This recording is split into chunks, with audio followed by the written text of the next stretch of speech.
Libertad de prensa no es solo poder hablar de lo que uno quiere hablar. Es poder hacerlo sin represalias ni hostigamientos.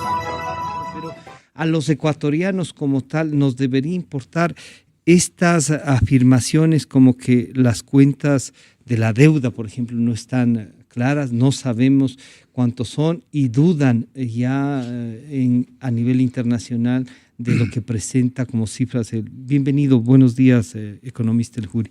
Señor Rocha, Francisco, muy buenos días, y a la audiencia de esta muy prestigiosa y respetada radio de la capital y que tiene audiencia nacional. Bueno, yo diría que sí debería importarnos y debería importar a las autoridades también. Tanto así que hace poco colocamos bonos en los Estados Unidos con una institución financiera de los Estados Unidos como único intermediario. Es decir, como único intermediario, no como único comprador, porque si tenían ellos de un fondo, no sabemos quiénes son los que nos prestan. Pueden ser compradores institucionales. Los bonos cuando se emiten pueden ser institucionales, pueden ser personas, en fin. Sin embargo, cuando se acude a los mercados de capitales, una exigencia mínima es la transparencia, y cualquier tema o cualquier viso de duda que haya, hay que aclararla. Yo diría, y sería un cordial pedido como ciudadano, sobre todo, que sería muy bueno que ante estos temas, que ya los habían mencionado varios analistas nacionales, lo mejor sería hacer un corte a un día tal, que las autoridades de gobierno hagan un corte al día tal y den un total por rubro de las acreencias, de los compromisos que el Ecuador tiene. Y le explico un poquito por qué. Hubo una nueva metodología introducida por el Ministerio de Finanzas un poco antes de llegar al límite legal del 40% del Producto Interno Bruto, que es lo que establece el artículo 124 del Código Orgánico y de Planificación en Finanzas Públicas, como se llama. Esto ocurrió el año pasado. Y a raíz de eso, luego varios analistas, algunos de los cuales usted mencionó acá, han reiterado que existen montos no considerados en el cálculo de esa deuda total, de esa deuda pública total, que incluye interna y externa, porque tiene esos dos componentes. Pero además aquí hay de interna, externa, y una que no se contabiliza porque no se considera desde el punto de vista del gobierno deuda, que es justamente las preventas de petróleo, ¿no? Correcto. En abril de este año se hablaba de más o menos 34.183 millones de dólares en abril. Y eso llega a ser el 33.37% del Producto Interno Bruto. Es decir, se estaría dentro del límite legal si consideramos que no se ha contraído el Producto Interno Bruto, pero digamos que está alrededor de 100.000, 102.000 millones de dólares el Producto Interno Bruto del Ecuador. Pero en ese boletín de deuda pública y facultado en estas reformas y nuevas metodologías, no incluye obligaciones pendientes del gobierno central y que, como ya todo el mundo sabe, no son pequeñas. El ministro de Economía ha dicho que son 2.000, el coordinador. Es que hay varios rubros. Son con todo el sector público, por ejemplo, con los gobiernos autónomos descentralizados, básicamente municipios, prefecturas. El ISFA, que no son cantidades pequeñas. IES, el IES tampoco es pequeño. Banca pública, certificados de tesorería a corto plazo. Ahí estamos hablando de unos 1.500 millones de dólares. Atrasos acumulados del año pasado, que veníamos arrastrando, 2.500 millones más. Algunos otros. Tampoco las ventas anticipados de petróleo con China, que están más o menos a un promedio entre 7 y 7,5% de interés. Ahí estamos hablando de unos 650 millones más. Los anticipos recibidos por la negociación del campo AUCA, el campo petrolero AUCA. Deudas con empresas petroleras. Y así existen una serie de rubros que algunos analistas que yo he escuchado y que he estado leyendo, más o menos estiman en 11.000 millones de dólares. Es decir, estamos hablando de una cantidad sustancial. Además, no estamos considerando tampoco posibilidades o posibles eventuales arbitrajes que sean desfavorables para el Ecuador por conflictos que se están ventilando en cortes, como el que hace poco perdimos con Chevron.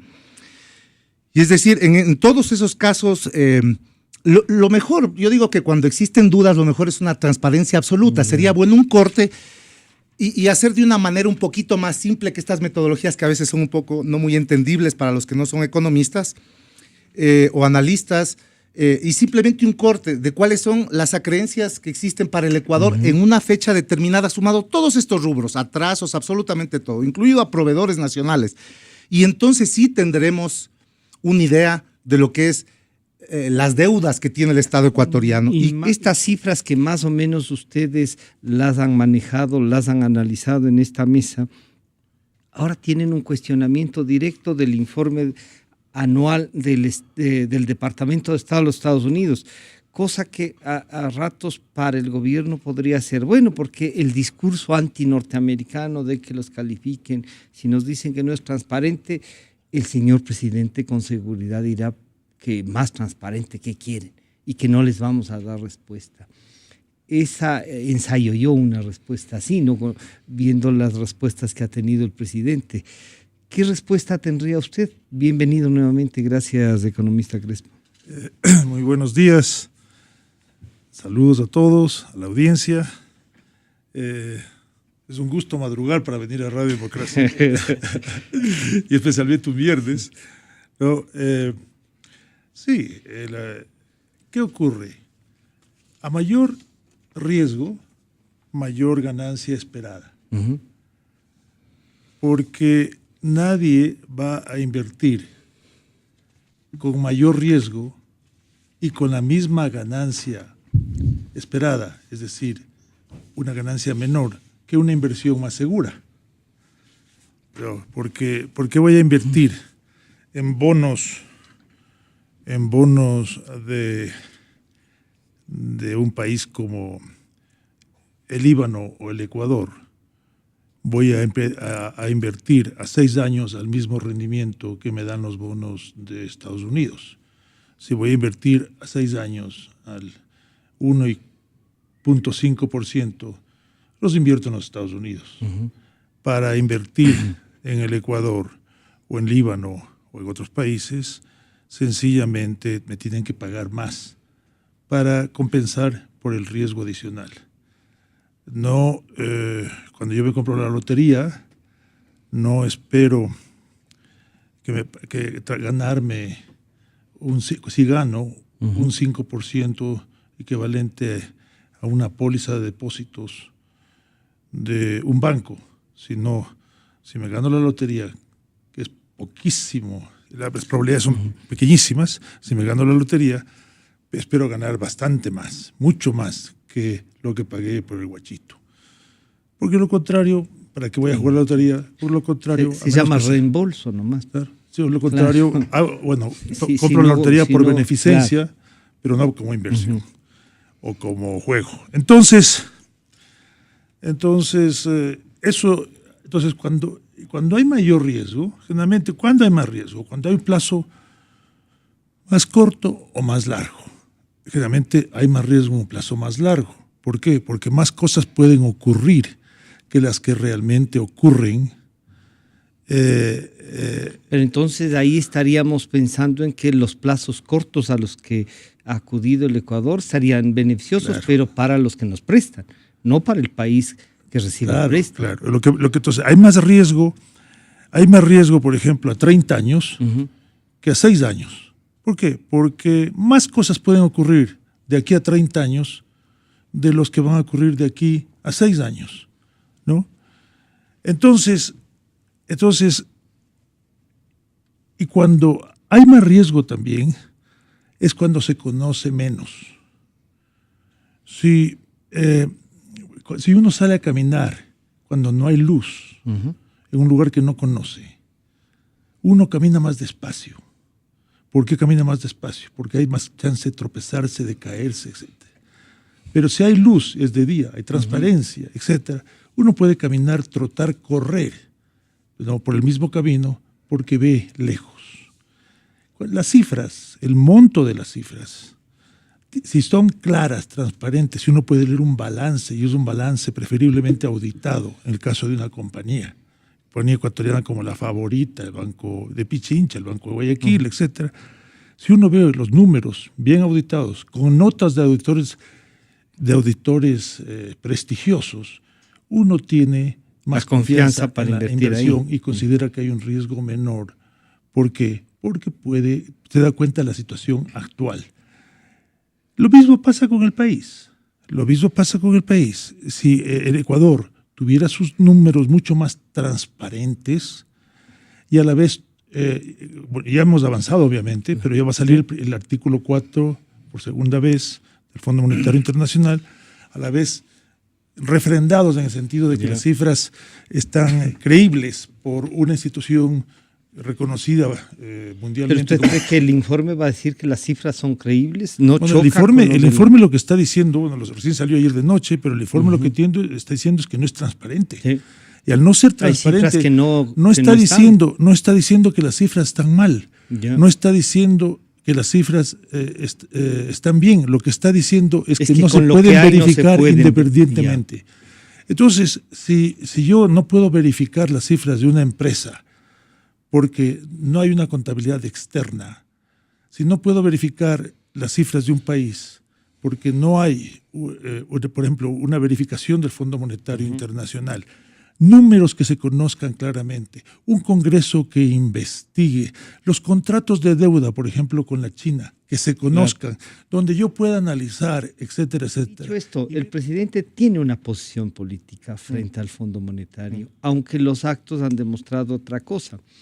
Pero, ¿cuál es el comentario de los 46.000 millones de dólares que suma el señor economista Mauricio Pozo y que el fondo puede venir, pero de paseo si quieren, ¿no? Sí, cómo se esté registrando la deuda pública total y cómo se subdivida no es tanto lo importante. Si usted le debe al Banco del Pichincha por un lado, le debe a la vecina, le debe a su cuñado, lo que interesa saber es cuál es la globalidad de que usted y si está atrasado en sus arriendos 4 meses, cuál es su situación financiera en un momento dado. Estas mediciones se hacen para saber cuál es su situación en un momento dado. La aplicación del artículo 4 de usted para que el fondo venga a decirnos en realidad cómo está. Mire, hay otro tema. Nosotros podemos tener una opinión etnocentrista, egocentrista, como usted quiera llamarle. Pero lo cierto es que el Ecuador, en el concierto internacional, por supuesto yo soy un orgulloso ecuatoriano y todos creemos que nuestro país es lo más importante del mundo, así como piensa el colombiano, el chileno, el chino y todo el mundo. Sin embargo, no se le puede dar la espalda a algo que se llama la globalización financiera, la globalización comercial y pensar que el mundo gira alrededor del Ecuador a pesar de que está localizado en la línea ecuatorial y por lo tanto en el centro del mundo, como decimos nosotros. Estos temas de la incertidumbre se traducen en costos para la población que va a pagar el ciudadano de a pie. Es decir, no es un tema etéreo de economistas ni mucho menos. Tiene costos, incidencia, dinero. Para quienes hacen negocios en el exterior y contratan privadamente créditos, les suben los precios. Para el país, para las finanzas públicas, son más caras. Si no, veamos un ejemplo. Puede ser que no nos importe, ¿no es cierto?, tener un riesgo país que al día de ayer estaba alrededor de los 880 puntos, 885 puntos. Colombia tiene 270 puntos de riesgo país, 340 Brasil, Argentina ya bajó a 522 cuando estaba en 800. Por supuesto, Venezuela tiene 2.515, Rusia tiene 209, Turquía tiene 332 con los problemas que usted sabe. Aquí Ucrania, un país que tiene un conflicto importante con una potencia bélica mundial, tiene 675. En Latinoamérica, nosotros estamos segundos en el ranking. ¿Y cómo se traduce esto para ponerlo en simple? Este riesgo país, que algunos dicen, a mí que me importa el riesgo país, no es así. Porque si usted suma los 883 puntos del riesgo país, que como se calcula significan 8.83% más que se exige sobre el bono del Tesoro americano, viene a dar más o menos el 11%, 10.75 que acabamos de contratar 1.000 millones. Es la demostración más clara justamente de que en el país del cual no nos importa el Departamento de Estado, en donde hemos ido a pedir dinero. Entonces, si usted le va a pedir dinero al banco, usted no puede entrar pateándole al gerente de ese banco o al contador de ese banco. A no ser de que sea el dueño del banco. O que sea autosuficiente y el gerente le acepte ese trato. O que usted sea tan autosuficiente que le sobre el dinero. Y entonces, claro, nosotros colocamos una deuda de 1.000 billones en bonos soberanos a corto plazo, 5 años plazo al 10.75. Le voy a dar otras comparaciones que van a cuadrar exactamente. Colombia, país petrolero, tanto como el Ecuador. Para Colombia, que ha caído en un porcentaje más alto que el Ecuador en exportaciones petroleras. 50% de las exportaciones colombianas son petróleo. Sin embargo, su riesgo país al día de ayer es 270. Claro, eso viene a dar que la última vez que colocó bonos por una cantidad similar, 1.500 millones, lo hizo a 30 años, Claro. porque el horizonte de los inversionistas le dan un mayor Pero chance, más le al 6 y confían algo, más. ¿no? Es No, algo, ¿no? este fue al 5.064. Entonces sume lo uno lo otro y vuelve a coincidir. Vamos a otro caso. Perú colocó a 12 años 1.250, con vencimiento 4.125. Otra vez, el Perú tiene un riesgo país bastante más bajo que los otros y más bajo que el de Colombia, 194. Entonces, estos temas que parecen, es como una central de riesgo. Sí. Usted debe evitar caer ahí No, porque el se le va a di- encarecer su precio. El día martes el Ecuador quedaba muy claro de por qué teníamos que pagar 10.75 y la diferencia del costo de financiamiento que tienen los otros países de América Latina, con excepción de Venezuela. Hay un tema que yo sí quisiera recalcar Por porque favor. se menciona mucho. El tema de la caída del precio del petróleo. Colombia tiene un efecto mayor que el Ecuador. De acuerdo a los datos de Colombia, los datos oficiales de Colombia, la caída de exportaciones fue de 27.9 con relación a 2015 en los primeros 5 meses del año. Por supuesto, el petróleo es el que tuvo toda la influencia ahí. Sin embargo, su riesgo país no se ha disparado. Y tampoco ha dejado recibir ingentes sumas de inversión extranjera. ¿Cuál es el problema si usted tiene una percepción de riesgo alto o de ausencia de transparencia? El problema es que usted no se instalan inversiones extranjeras y las que se instalan se vuelven especulativas o esperan un gran rendimiento. Vamos al caso de una familia. Es decir, una familia va al agiotismo, al chulco, cuando no tiene posibilidad de presentar a una empresa sus balances auditados a un banco, porque el banco sí le va a exigir, a ver, tráigame su declaración de impuesto a la renta, dígame cómo están sus estados. Usted va a un chulquero, el chulquero le da la plata, no le importa lo que usted haga con eso, pero le va a exigir. O le pide la hipoteca de la casa, que le firme una O del letra, petróleo en claro. nuestro caso. Entonces, Claro, pero no le va a preguntar qué hace con eso. El problema de eso es el rendimiento que usted paga eso y tampoco el chulquero a usted le posibilidad de presta poder a pagar. 30 años, Claro. pues le va a prestar a corto plazo para irle jalando la piola.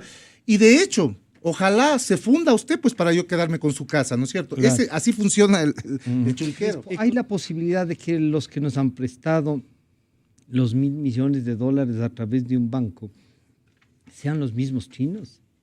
¿Es eso posible? Sí. Pero no creo, a ver, sí, es probable y para nosotros debería ser irrelevante. ¿Ah, sí? Porque, sí, ahora si los chinos quieren prestar plata lo van a hacer directamente porque seguramente les resulta mejor, porque ahí viene también la contratación. Y todo Cuesta esto. menos y claro, atan proyectos, atan a eso. Pero por último, mientras el dinero provenga llegue. de fuente legítima, Ya. entonces no sea lavado de dinero. Y de eso se preocupan, por supuesto, muy bien las instituciones, y especialmente una institución tan seria como Citibank, se preocupan de que no ocurra. Pero básicamente, ¿cómo se hace la cosa? Los funcionarios del gobierno con el banco, en este caso el Citibank, van y visitan a los distintos inversionistas que tienen interés en invertir en países emergentes.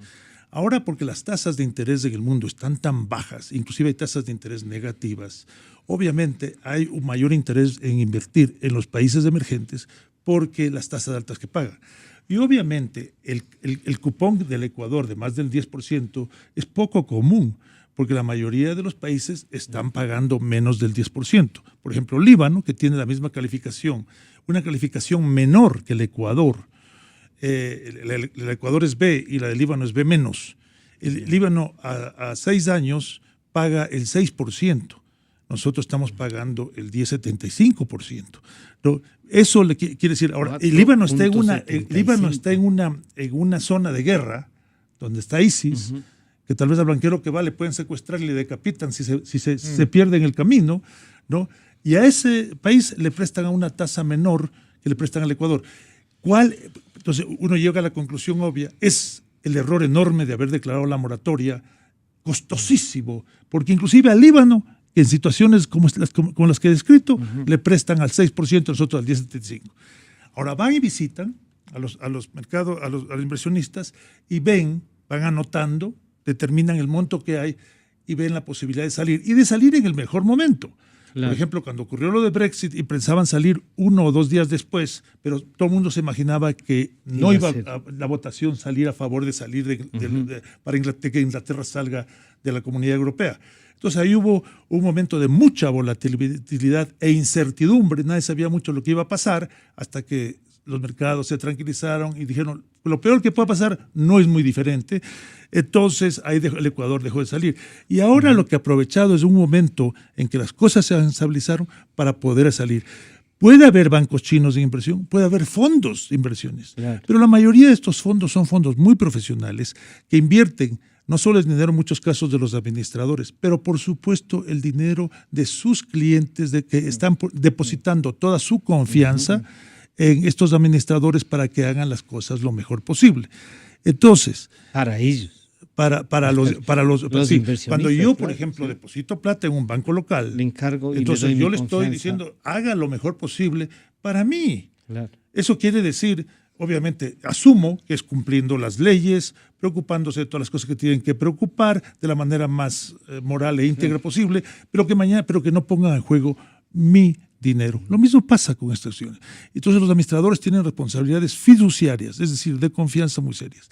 Y no es nada malo que tengan fondos de inversión chinos atrás. Puede ocurrir. Eso no es el problema. Claro, la reflexión que dicen es, economista El Curi, nos prestan la plata directamente con proyectos. Nos prestan la plata aprovechándose del ENVI más caro. Y encima de eso nos venden la mayor cantidad de cosas y la balanza comercial son 750 millones de dólares. En los primeros 5 meses de lo que vamos del año. Claro.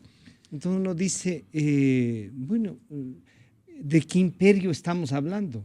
Bueno, ese es un tema. Lo que pasa es que no tenemos otra opción. Porque si queremos ir a los otros mercados debemos bajar el riesgo. Más. No. Pero si sumamos todo, como nos ha dicho el economista Crespo, de todas maneras, esta que es la única opción, pero incluso abriéndonos las puertas en los otros mercados, nos cobran una factura por haber hecho lo del 2008. Claro, viene a ser una tasa similar a la que nos cobra China a los mercados, porque todos perciben el mismo problema. No hay un acuerdo de país a país que nos permita bajar. Perdón un ratito. Yo sí creo que disculpa que te interrumpa. Por ejemplo, cuando hay un cambio de gobierno, puede haber un cambio de actitud. Porque yo por eso digo que es admirable que hayan podido reingresar al mercado los mismos que declararon moratoria. Normalmente ocurre que es un nuevo gobierno. Y eso pasó en Argentina con el tema del cambio de presidente de la señora Kirchner a Macri, que ahora la tasa de Argentina que estaba encima del Ecuador, el rendimiento que se le exigía a los bonos argentinos en el mercado secundario, que era encima del Ecuador, ahora está al 6%. Entonces, el cambio de gobierno, el cambio de políticas, etc. menos de lo que nos cuesta el último préstamo. Lo que están pensando los inversionistas internacionales, porque le puedo decir que nosotros estuvimos visitando a gente, mi equipo estuvo visitando a gente en Nueva York, etcétera, coincidencialmente con la emisión.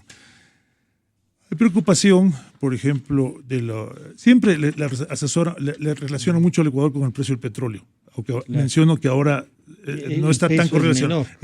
Puede ser que dure pocas semanas, puede ser que ojalá se mantenga independiente. Eso es, le